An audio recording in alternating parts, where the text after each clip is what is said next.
말씀 3절에 말씀하시고 있는 가난은 헬라 말로 푸토코스라고 하는 말이다. 그런 말씀을 드렸습니다. 이 말은 그냥 단순한 가난이 아니라 너무나 가난하고 너무나 빈곤해서 이제 구걸하게 되는 그런 형편 가운데, 그런 아주 가난의 바닥 가운데 떨어져 있다. 이제 그런 말입니다. 그러니까 단순히 빈곤층이다 이런 의미의 말이 아니라 그저 구걸을 해서 살아가는 거지의 상태다. 이제 그런 그 상태를 일컫는 단어이다. 그런 말씀입니다. 그런데 심령의 상태, 영적인 차원에서 그런 사람이 복이 있다. 그런 사람을 그리스도인이라고 그런다. 그런 얘기죠. 그런 사람이 천국의 사람이 된다. 천국이 그런 사람들의 것이다 하는 얘기입니다. 즉 그런 사람들 안에는 이미 하나님께서 당신의 영을 부으셔서 그 당신의 영이 거주하셔서 그를 움직여가고 계신다. 역사하고 계신다. 그런 얘기입니다. 그러면 어떻게 해야 우리는 그런 사람이 되냐 하는 거죠. 내일이 금요일인데 내일 아마 여러분들이 새벽 기도회 마치고 뭐 또 식사도 하고 이러고 나가시면 우리 교회 로비 앞마당에 사람들이 많이 모여있는 그런 모습을 보시게 될 겁니다. 금요일이면 우리 교회가 구제비 나누어 드리는 날이기 때문에 늘 새벽마다 그렇게 사람들이 찾아옵니다. 근데 구제비 드리는 드리는 시간은 10시인데 그렇게 꼭두 새벽부터 사람들이 모여옵니다. 그래서 나중에는 이제 10시쯤 가까이 되면 수백 명이 몰려와서 아주 장사진을 치는데 원래는 이 정도는 아니었습니다. 이제 처음에는 이제 그 오시는 분들한테 500원씩 동전 하나씩 나누어 드렸습니다. 근데 언젠가 이렇게 생각을 해보니까 이 500원이 요새 물가로는 컵라면 한 개 사 먹을 돈도 안 되는구나. 그런 생각이 들었습니다. 아무리 그래도 우리 교회에서 드리는 구제비 가지고 컵라면 한 개는 사드릴 수 있게 해드리고 싶다. 그런 생각이 간절히 들게 됐습니다. 그래서 이제 그 당시 사회봉사부장님하고 의논을 했더니 그게 구제비 그렇게 해서 여유가 그렇게 하면 예산이 여유가 가능할 것 같다. 그래서 그럼 한번 그렇게 해봅시다. 그렇게 해서 시행을 하게 된 거지요.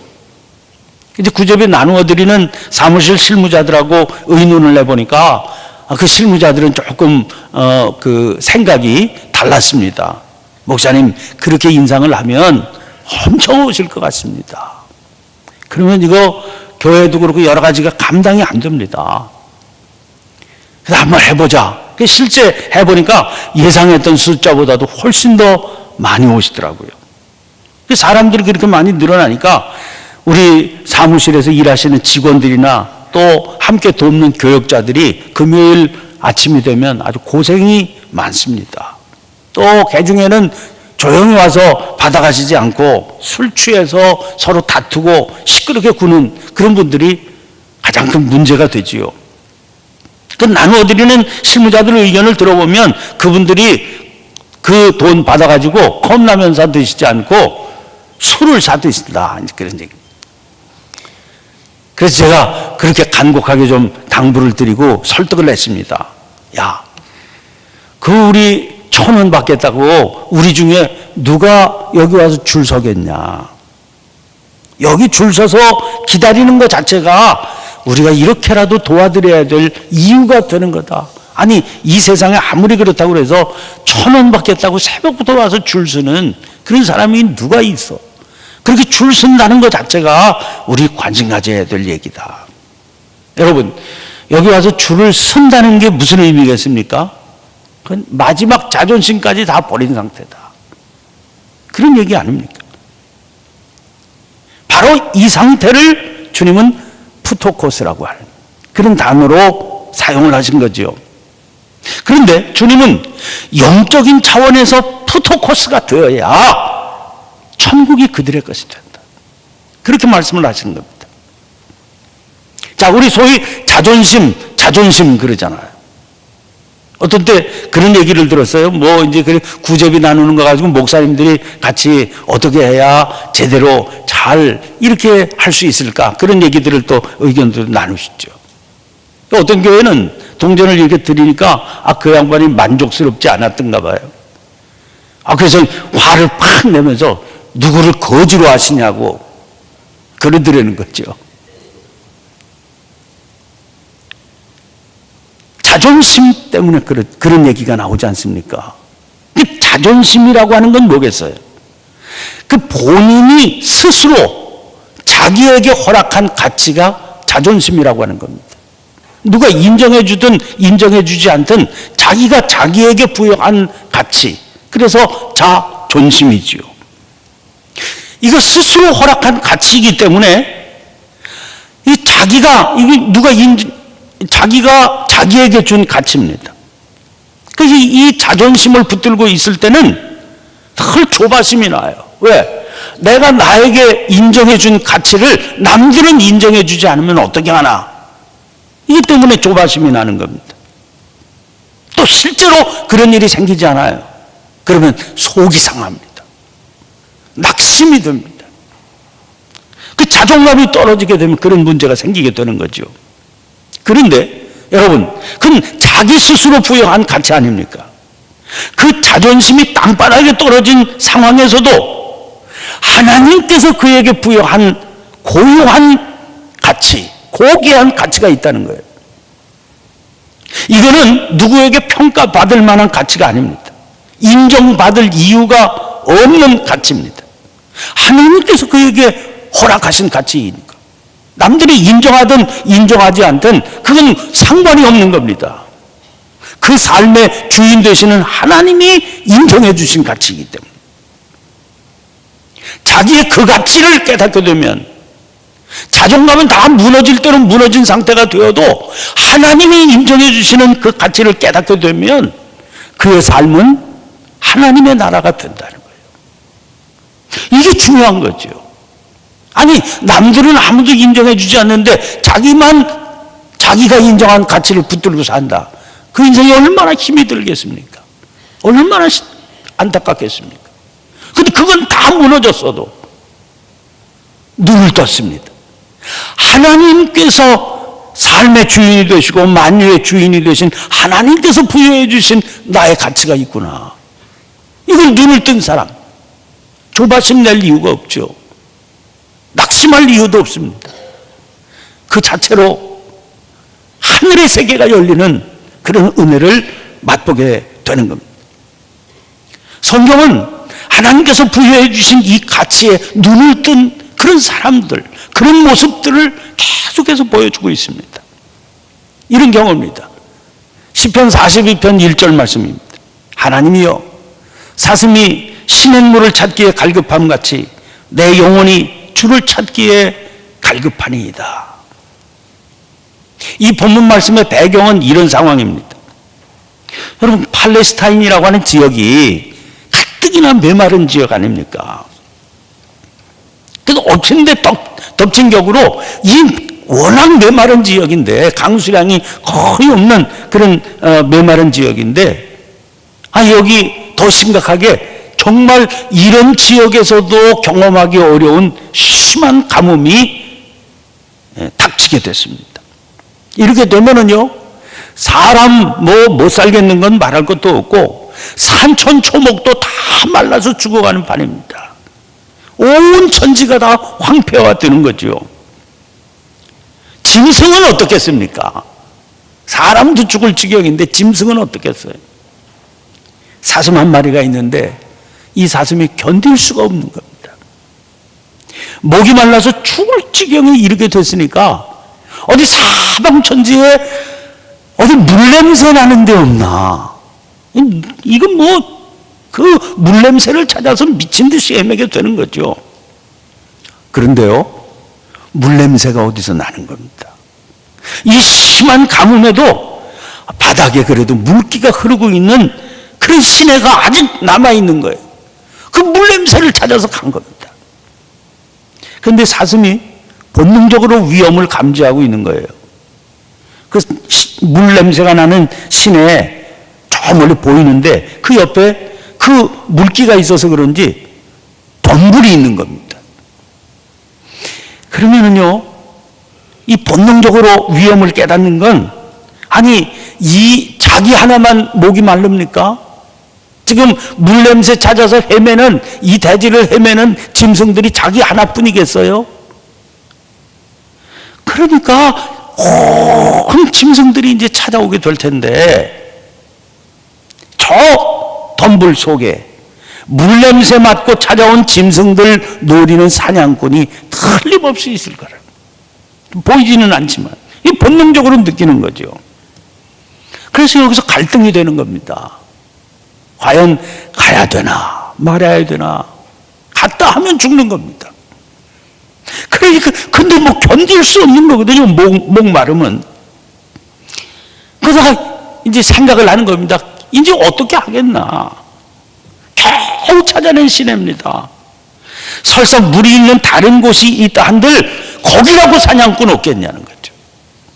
고민하고 갈등하고 하던 끝에 마음의 결단을 내립니다. 이래 주거나 저래 주거나 마찬가지다. 어차피 죽을 때 죽더라도 혀에 물이라도 한번 묻혀보고 죽자. 이제 그런 마음으로 시내를 향해 간다는 거예요.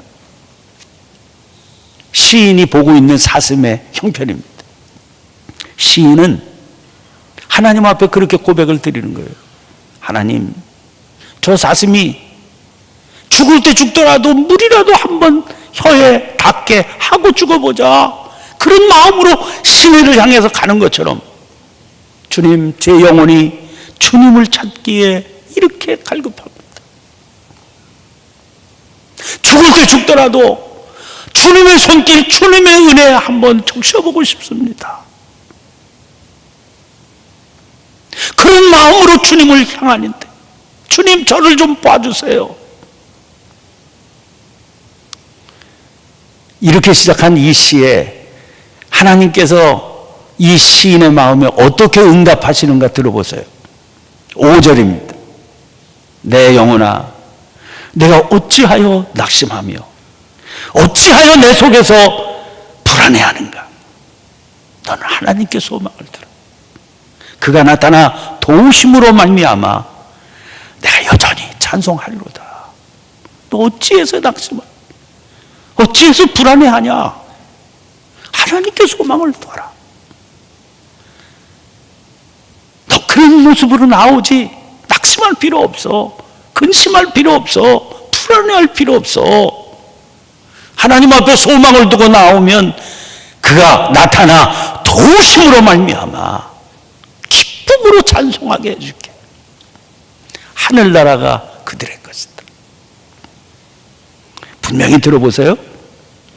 여러분, 이런 상태가 되는 게 중요하지요. 이런 상태가 되게 되면 다른 데 바라볼 수 없게 됩니다. 목숨을 걸고 하나님만 바라보게 되는 거죠. 근데 무슨 일이 일어나게? 혀에 물 축이는 정도로 하나님께서 응답해 주시겠냐고요.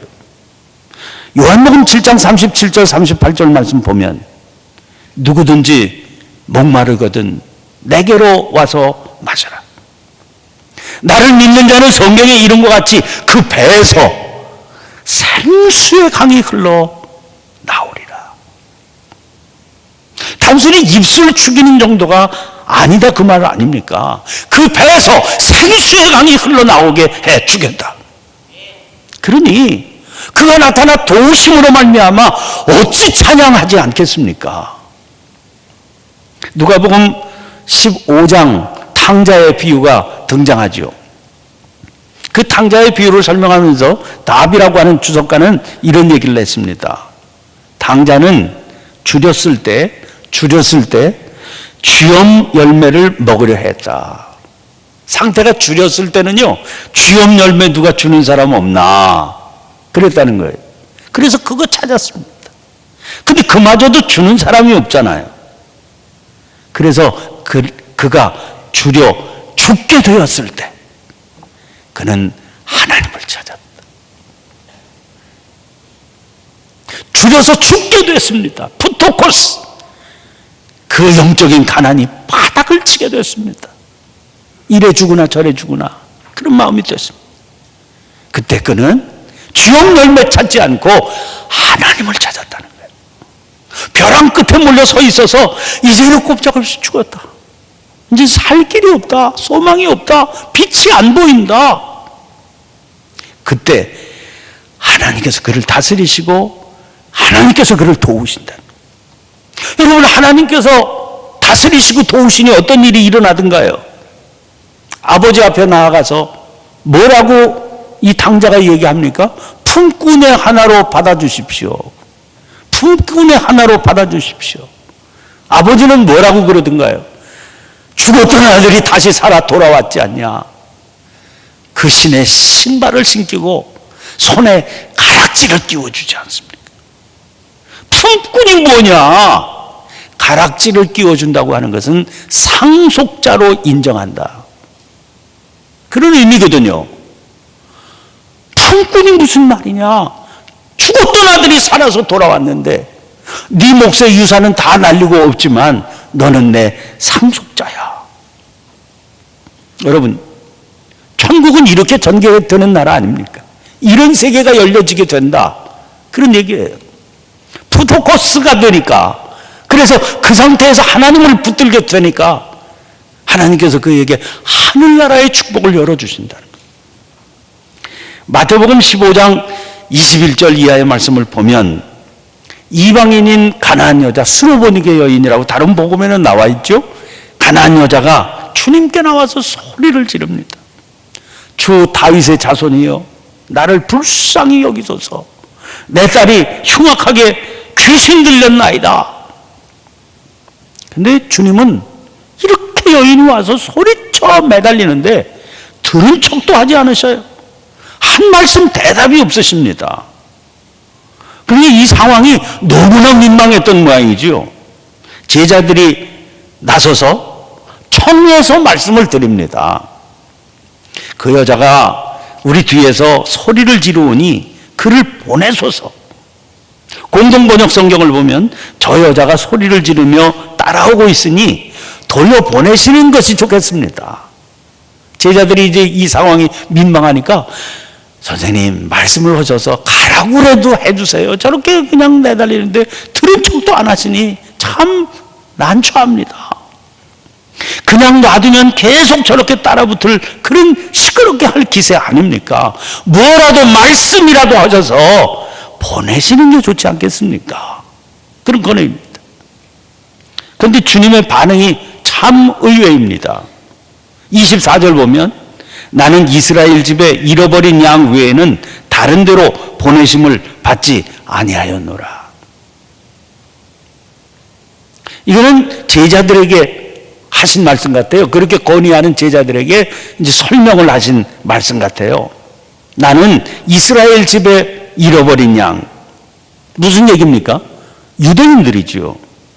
유대인들 바로 잡으려고 온 사람이지 저런 이방인과는 상관이 없다. 왜 내가 아는 죄를 하냐? 왜 내가 상관을 하냐? 이런 말씀 아닙니까? 이런 말씀을요, 그 옆에서 뭐 그냥 따라붙은 여자니까 그 여자도 들었던 것 같아요. 그러면 어떻겠습니까? 마지막 자존심이라도 조금이라도 서 있으면 불쾌해서 죽을 때 죽더라도 너 같은 인간한테 내가 매달릴 거냐? 욕설을 퍼볼 것 같은 그런 상황 아닙니까? 근데 이번에는요, 여인이 예수님 앞에 절을 하면서 말씀을 드립니다. 주여, 저를 도우소서. 주님, 저를 좀 도와주세요. 지금 예수님 하시는 말씀이 무슨 말씀인지 내가 다 알아듣습니다. 그리고 아멘 받아들입니다. 그래도요, 자기 좀 도와주세요. 그러자 이번에는 주님이요, 아주 잔인하게 말을 아예 끊어버리십니다. 26절이에요. 자녀의 떡을 취하여 개들에게 던짐이 마땅하지 아니하니라. 이 예수님 말씀입니다. 내가 얘기했잖아. 잃어버린 자녀들을 위해서 왔다고.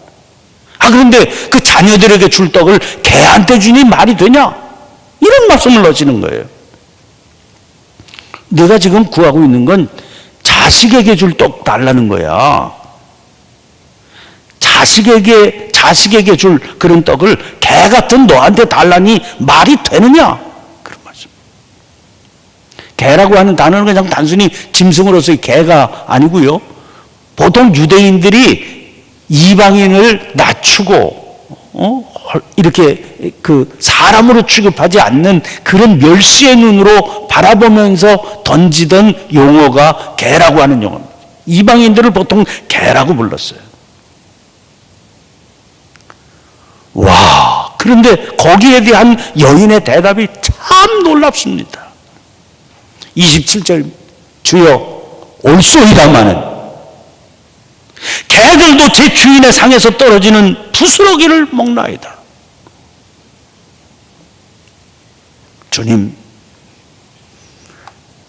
주님께서 지금 저를 개라고 그러시면 개라도 되겠습니다. 개면 어떻습니까? 그래도 개라고 그래도 주님 개에게라도 떨어뜨려주는 부스러기라도 허락해 주시면 되지 않습니까? 여인의 대답을 들으신 주님께서 당신의 본심을 털어놓으십니다. 28절입니다. 여자여, 네 믿음이 크도다. 네 소원대로 되리라. 이 기사의 마지막은 이렇게 되어 있습니다. 그때로부터 그의 딸이 나으니라. 여인과 딸은 그래서 귀신에서 쫓겨났다 이 사실이 아니고요. 하나님께서 다스리시는 하나님의 기쁨과 감격의 나라를 경험하게 된 거예요. 언제부터요? 그 시로부터. 그때로부터. 그 주님이 아무리 그래도 주님이 어떻게 이런 모습을 보이셨을까? 우린 잘 이해가 되지 않지 않습니까? 그래서 이 말씀은 그 앞부분의 말씀하고 연결을 지어야 이런 마음 때문에 주님이 이렇게 헤아리기 어려운 반응을 보이셨던 거로구나 하는 걸 알게 됩니다. 15장이 시작되면 1절부터 바리새인과 서기관들이 제자들이 장로들의 전통에 따라서 떡 먹을 때에 손을 씻지 않는 문제로 예수님께 항의를 합니다. 예수님께서는 오히려 그들이 자기들의 전통을 따른다 그런 미명으로 하나님의 계명을 어기고 있다. 이걸 지적하세요. 야야, 전통 나도 아는데 그 너희들은 전통 그러면서 하나님의 계명은 지키지 않잖아. 이거 너희들이 외식하는 걸 좀 봤으면 좋겠다. 그 말씀하세요. 그런데 이걸 알아듣지를 못합니다. 무슨 얘기를 하는지. 15장 12절 보시면 이에 제자들이 나와 이르되 바리새인들이 이 말씀을 듣고 걸림이 된 줄 아시나이까? 아니 예수가 그런 얘기를 했어? 저 사람 걸림이 됐다. 괘씸죄에 걸린 걸 아십니까? 선생님, 지금 바리새인들이 선생님 하신 말씀을 듣고 괘씸죄로 걸고 있습니다. 선생님을. 그에 대한 주님의 대답입니다. 심은 것마다 내 하늘 아버지께서 심으시지 않은 것은 못 필 것이니 그냥 두라. 이 무슨 말씀인지 세번역은 이렇게 되어 있습니다. 나의 하늘 아버지께서는 자기가 심지 않으신 식물은 모두 뽑아버리실 것이다. 그들 내버려 두어라. 하나님께서 다스리실 거야. 신경 쓰지 마. 그런 말씀. 주님은 이 마태복음 15장에서 천국은 과연 누구의 것이냐 이 주제를 다루고 계시거든요. 그래서 이 가나안 여인과 딸이 천국의 소유자다 하는 걸 지금 보여주시려고 이 사례를 전개하고 계시는 거예요. 이 가나안 여인, 너희들 입으로는 툭하면 개라고 얘기하는 하나님의 은혜에서 도래시 받고 있다고 하는 이 여인이 누리고 있는 하나님의 나라를 한번 봐라. 하나님의 족동 자녀라고 주장하는 너희들의 삶과 이 여인의 삶이 얼마나 극명하게 차이가 나는지 한번 봐라. 그러시려고. 장로들의 전통이라고 하는 것에 사로잡혀서 하나님의 계명을 범하고 있는 바리새인 서기관들, 마치 자기들이 천국을 도맡은 것처럼 행세하고 있지 않습니까? 그러나 주님은 너희들의 내면은 온갖 더러운 것들로 가득 차 있어. 그 쓸데없는 자존심 내세우면서 주장하는 거, 그거 아주 온갖 오물들이야. 그래서 입만 열면 그 속에 있는 것들이 흘러나오지 않냐. 그게 사람들을 더럽히고 있는 것 아니냐. 어찌 그런 그들을 하나님께서 심으신 것이라고 자신에게 말할 수 있냐. 거기에 비해서 저 여인을 보아라. 귀신 들린 딸 온전하게 하고 싶어서 주님 앞으로 나왔다. 가진 게 아무것도 없어. 개라고 부르면 주님이 개라고 말씀하시면 개라도 될 테니까 주님의 부스러기 은혜라도 주십시오. 저 가난한 여인, 참으로 가난한 자 아니냐. 영적인 차원에서 가진 게 아무것도 없어서 구걸이라도 해야 되는 벼랑 끝에 서 있는 자 아니냐. 천국이 그의 것임을 한번 봐라. 소아시아 7교회 중에 라오디게아 교회를 향한 주님의 선언을 들어보세요. 계시록 3장 17절부터 21절까지 말씀입니다. 내가 말하기를 나는 부자라. 부여하여 부족한 것이 없다 하나 내 곤고한 것과 가련한 것과 가난한 것과 눈먼 것과 벌거벗은 것을 알지 못하는도다. 내가 너를 권하노니 내게서 불로 연단한 금을 사서 부요하게 하고 신옷을 사서 입어 벌거벗은 수치를 보이지 않게 하고 안약을 사서 눈에 발라 보게 하라. 무릇 내가 사랑하는 자를 책망하여 징계하노니 그러므로 내가 열심을 내라. 회개하라. 볼지어다 내가 문 밖에 서서 두드리노니 누구든지 내 음성을 듣고 문을 열면 내가 그에게로 들어가 그와 더불어 먹고 그는 나와 더불어 먹으리라. 이기는 그에게는 내가 내 보좌에 함께 앉게 하여 주기를 내가 이기고 아버지 보좌에 함께 앉은 것과 같이 하리라. 이 교회의 문제는 뭡니까? 자기들 스스로 우리는 부요하다 그렇게 여긴다는 겁니다. 나는 아는 자다. 나는 깨닫는 자다. 나는 보는 자다. 나는 누리는 자다. 스스로 부여하다고 여기는 겁니다. 그런데 그들의 실상은 어떻습니까? 내 곤고한 것과 가련한 것과 가난한 것과 눈먼 것과 벌거벗은 것을 알지 못하고 있는 것일 뿐입니다. 그러므로 그들에게 필요한 게 뭡니까? 회개해서 자기의 영적인 가난을 깨닫고 주님을 향해 두드리는 겁니다. 여러분, 누가 그리스도인입니까? 이런 존재가 그리스도인이다 그 말입니다. 그때 비로소 그들은 천국을 누릴 수 있는 겁니다. 심령이 가난한 자가 복이 있습니다. 천국이 그들의 것이기 때문입니다. 어린 시절부터 열심히 교회 생활하다가 하나님께 실망한 일이 있습니다. 그래서 스스로 교회를 떠났습니다. 그런 채로 30대 후반이 됐습니다. 교회를 떠난 지 18년이 됐습니다. 소설가 공지영 씨에게 교회로 다시 돌아왔는데 그 무렵 유럽의 수도원을 순례할 기회가 생겼습니다.